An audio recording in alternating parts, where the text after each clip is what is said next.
श्री शिवाय नमस्तुभ्यम हर हर महादेव। आप सभी को होली की बहुत बहुत शुभकामनाएं। आज मैं देव वृक्षों के बारे में बताऊंगी, जिसके होली के शुभ मुहूर्त पर छूकर अपनी मनोकामना कहेंगे तो आपकी सारी इच्छाएं पूर्ण हो जाएगी।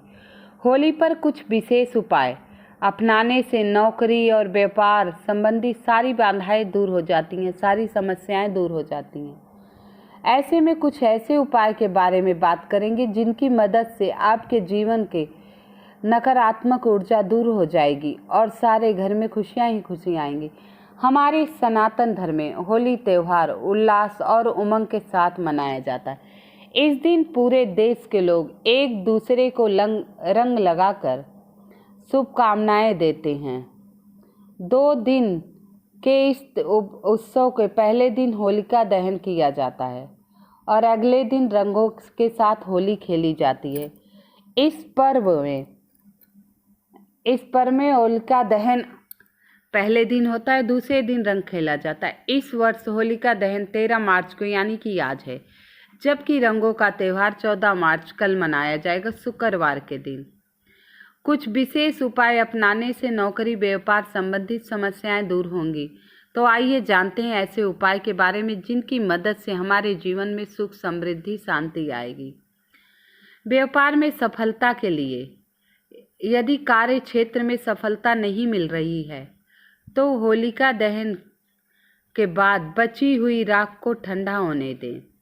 इसके बाद इसे लाल कपड़े में बांधकर एक तांबे के सिक्के के साथ लाल कपड़े में बांध लीजिए, जो राख बची है जलने के बाद, और लाल कपड़े में एक तांबे का सिक्का भी रख लीजिए। और इसके बाद भगवान विष्णु के नाम जपते हुए ओम नमो भगवते वासुदेवाय नमः, ओम नमो भगवते वासुदेवाय नमः, जहाँ आप पैसा रखते हैं तिजोरी में, वहाँ ये ले जाकर रख दीजिए। ऐसा करने से व्यापार में आने वाली बाधाएं दूर हो जाती हैं और आर्थिक समृद्धि प्राप्त होती है। आपके घर में धन का आवागमन बढ़ेगा, आपका व्यापार चलने लगेगा। आप शनि दोष से राहत पाना चाहते हैं या राहु केतु के नकारात्मक प्रभाव से पीड़ित हैं, बचाव चाहते हैं, तो आपको होलिका दहन के दिन क्या करना है? आपको होलिका दहन के दिन राख को लाना है। अगले दिन होलिका दहन हो गई, दूसरे दिन राख जो रहती है उस राख को ले आइए और शिवलिंग पर अर्पित कर दीजिए। ऐसा करने से कहते हैं शनि का दुष्प्रभाव कम होता है और राहु केतु पे होने वाली समस्याओं से राहत मिलती है और जीवन में सकारात्मक ऊर्जा का वास होता है। हर विघ्न बाधा और संकट हमारे जीवन से दूर हो जाते हैं। ऐसे कई छोटे छोटे उपाय इस वीडियो में बताऊंगी। कृपया वीडियो के अंत तक बने रहिएगा। अच्छे से समझकर ये उपाय आप लोगों को करना है, अगला उपाय बताने से पहले आप सभी से निवेदन है, कृपया मेरी वीडियो को लाइक एवं सब्सक्राइब अवश्य कर दीजिएगा। कमेंट में श्री शिवाय नमस्तुभ्यम लिख दीजिएगा। अवश्य लिख दीजिएगा। अगर आपके घर में लड़ाई झगड़े कलह चल रहे, बहुत ज़्यादा परेशान हो गए, बार बार झगड़े हो रहे, पारिवारिक तनाव की स्थिति बनी रहती है, तो घर में सुख समृद्धि शांति के लिए आपको क्या उपाय करना है? आपको आज के दिन होलिका दहन के दिन जाना है और सूखा नारियल गोला चढ़ाकर परिवार के जितने भी सदस्य हैं उनका हाथ लगवा लीजिए और चढ़ाकर 7 परिक्रमा कर लीजिए। इसके बाद दूसरे दिन जब होलिका दहन की राख ठंडी हो जाए, आप अपने घर ले आए और अपने मुख्य द्वार पर छिड़काव कर दें। ऐसा करने से नकारात्मक ऊर्जा समाप्त होगी और घर में शांति सकारात्मक ऊर्जा बनी रहेगी। होली केवल रंगों का त्यौहार नहीं है, बल्कि ये जीवन में सकारात्मक ऊर्जा और समृद्धि लाने का अवसर है। कहते हैं इस दिन रंगों का ही त्यौहार नहीं, विशेष तंत्र विद्या मंत्र सिद्धि टोने टोटके जो भी किए जाते हैं, पूजा पाठ सब में सहस्त्र गुना लाभ होता है। बहुत ही विशेष रात होती है होली की, बहुत ही अद्भुत रात है, चमत्कारी। होली की राख में बहुत ज़्यादा शक्तियाँ होती हैं, तो दो चुटकी राख अपने घर पे अवश्य लाइएगा। आइए हम देव वृक्ष की बात करते हैं। किसकी? देव वृक्ष की। कहते हैं होली के दिन इन वृक्षों को छूकर शुभ मुहूर्त पर अगर आप अपनी कोई मनोकामना कहते हैं तो आपकी सारी मनोकामनाएं भगवान अवश्य पूर्ण करते हैं। तो आइए इन वृक्षों के बारे में बात करते हैं। कहते हैं बेल वृक्ष, बेलपत्री का वृक्ष है। ये पापों का नाश करता है, सुख समृद्धि देता है हमें। तो आपको शुभ मुहूर्त पे, जैसे कि आप चंद्र ग्रहण है लेकिन अपने भारत में नहीं दिखाई देगा, इसलिए आप पूजा कर सकते हैं, कोई दिक्कत नहीं है। इसमें सूतक काल नहीं मान्य है। तो आपको वो 10:35 से लेकर 12 बजे तक आपको ये उपाय कर लेना है। 10:35 से शुरू होगा, 12 बजे तक ये उपाय कर लीजिएगा। बड़ा शुभ मुहूर्त बताया गया है। और इसके बाद आपको क्या करना है, इसी समय जाना है बेलपत्री के वृक्ष में। आप जा रहे हैं तो 1 लोटा जल अवश्य चढ़ा दीजिएगा।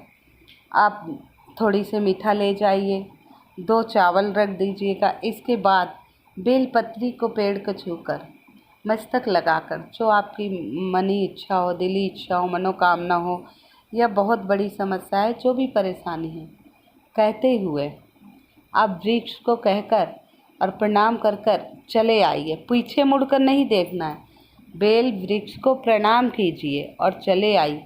ये शिव शक्ति को बहुत प्रिय है, माता लक्ष्मी का वास रहता है और होली के दिन माता लक्ष्मी अत्यंत प्रसन्न रहती हैं। अगर ये उपाय करके आए, छोटा सा उपाय है, देखिए बेल वृक्ष। और दूसरा है समी वृक्ष। समी वृक्ष माता रानी को बहुत प्रिय है। तो ये प्रदोष काल में शाम के समय समी वृक्ष के नीचे आप शाम के समय जा सकते हैं। प्रदोष काल में समी वृक्ष के नीचे आपको दीपक जलाना है और फिर आपको मनोकामना कहनी है। दीपक जलाने के बाद, पूजा करने के बाद, भगवान विष्णु के मंत्रों का जाप करने के बाद आपको अपनी मनोकामना कहनी। मनोकामना कहने के बाद प्रणाम करके फिर सीधा आप अपने घर आ जाइए। देखिए, छोटे छोटे उपाय हमें अवश्य करना चाहिए। फिर आप अपने घर आ जाइए, मुड़ के मत देखिएगा। ये 2 वृक्षों के बारे में बात हो गया, देव वृक्ष। अब तीसरा है पीपल वृक्ष। आपको पता ही है, पीपल में ब्रह्मा, विष्णु, महेश सभी देवताओं का वास होता है, 52,000 ब्राह्मणों का वास होता है। बहुत ही विशेष है पीपल वृक्ष। पीपल वृक्ष को भी आप सुबह या शाम, सुबह 10 बजे जा रहे हैं तो परिक्रमा कर लीजिए, रात में जा रहे हैं तो परिक्रमा नहीं करनी है। जो जलाकर आप अपनी मनोकामना कहकर अपने घर आ जाइए। देखिए, इन तीनों वृक्षों को आप छू लेते हैं और प्रणाम कर दिल की इच्छा कह देते, मनोकामना कहते, घर आ जाए तो आपकी इच्छा अवश्य पूर्ण होगी। ये छोटा सा उपाय आप लोगों को अवश्य करना चाहिए। समी वृक्ष के नीचे कोई व्यक्ति बहुत बीमार है, बहुत ज़्यादा बीमार है, तो समी वृक्ष के नीचे प्रदोष काल में उससे 1 चुटकी सिंदूर अवश्य चढ़वा दीजिए। 1 चुटकी सिंदूर समी वृक्ष के नीचे अगर वो व्यक्ति चढ़ा देगा तो उसकी सारी बीमारियां धीरे धीरे दूर होती चली जाएंगी। देखिए, ये छोटे छोटे उपाय हैं और होली के दिन ये सब उपाय अवश्य करने चाहिए। ये उपाय करने से हर विघ्न, बाधा, संकट जीवन से दूर हो जाते।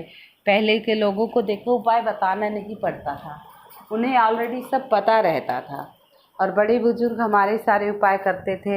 होलिका दहन जाते थे, सुबह राख लेके आते थे, समय से पहले ही राख ले आते थे और पुड़िया बनाकर, पहले छान होती थी, ये पैरे की छान बनाई जाती थी, कच्चे घर हुआ करते थे, वहाँ रख देते थे लोग और खुशहाल जिंदगी थी, बीमारियाँ भी नहीं थी। तो ये छोटे छोटे उपाय जीवन में अगर खुशियाँ देते हैं तो अवश्य करना चाहिए। और धनिया, देखिए धनिया अवश्य चढ़ा कर आइएगा, होलिका दहन में धनिया अवश्य चढ़ा कर आइएगा। तो छोटे छोटे उपाय आप सभी को करने हैं, छोटे से उपाय आप सभी को करना है होली के दिन आपके जीवन में, जिससे सुख समृद्धि शांति बनी रहे। एक बार पुनः मैं आप सभी को होली की बहुत बहुत शुभकामनाएं कर देती हूँ। आशा करती हूँ आप सभी को वीडियो पसंद आ रही है तो कृपया लाइक एवं सब्सक्राइब अवश्य कर दीजिएगा। कमेंट में हर हर महादेव, श्री शिवाय नमस्तुभ्यम, ओम लक्ष्मी नारायण अवश्य लिख दीजिएगा। आप लोगों को वीडियो कैसी लग रही है ज़रूर लिख कर बताइएगा। जय श्री कृष्ण। राधे कृष्ण राधे।